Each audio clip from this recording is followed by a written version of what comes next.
یہ جو دل ہے یہ سکون کی جگہ ہے، اس لیے اس کی ویلیو بڑی ہے کہ تمہارے سارے سکون کا اصل مقام بول دیجئے آنکھیں نہیں ہیں، ہاتھ نہیں ہیں، ٹانگیں نہیں ہیں، گردے نہیں ہیں، تمہارے جسم کے دیگر اعضاء نہیں ہیں، ماتھا نہیں ہے، تمہارے جو ہے وہ دیگر اعضاء، ان سے اس کا سکون نہیں آئے گا۔ سکون کا اصل تعلق دل کے ساتھ ہے۔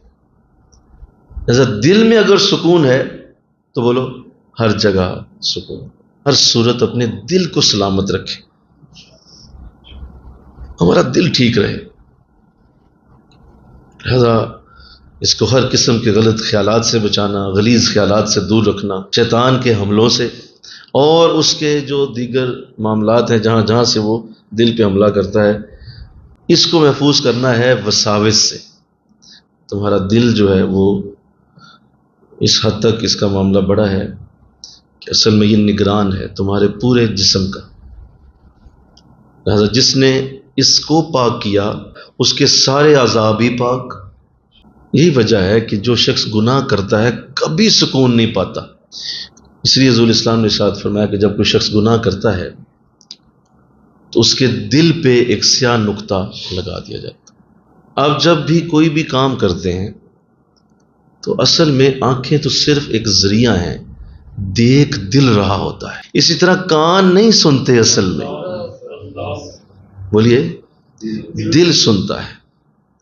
دماغ نہیں سوچتا، بولیے اب اس پہ پوری سائنس اڑ جائے گی۔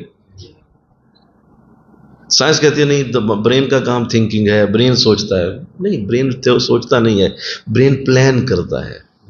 وہ جو سوچ تمہیں دیتا ہے نا وہ دل دیتا ہے۔ دل سوچ دیتا ہے، برین اس کو پلان کرتا ہے کہ اس کو کیسے کرنا ہے، کہاں رکنا ہے، کہاں اٹھنا ہے، کہاں بیٹھنا ہے، کہاں چلنا ہے، یہ برین طے کرے گا۔ کیا کرنا ہے یہ برین طے نہیں کر سکتا۔ اصل میں یہ بیک اینڈ پہ دل ہے، ہر چیز اس کے قبضے میں ہے۔ یہ پورے آپ کے پورے نظام کا حکمران ہے، یہ آپ کے پورے سسٹم کا اصل ہے۔ دل کی مثال ایک حوض کی طرح ہے۔ اگر اس تالاب میں گندا پانی آیا تو ہر جگہ گندا ہی جائے گا، بول دیجیے۔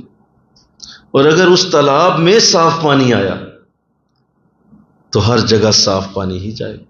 تم نے اسے میلا نہیں ہونے دینا، تم نے اس میں کوئی آمیزش نہیں آنے دینی۔ ایسے سارے تعلقات، ایسی ساری جتنی بھی چیزیں ہیں جو آپ کے دل کو تکلیف میں ڈالیں، ہر صورت انہیں چھوڑنا ہوگا۔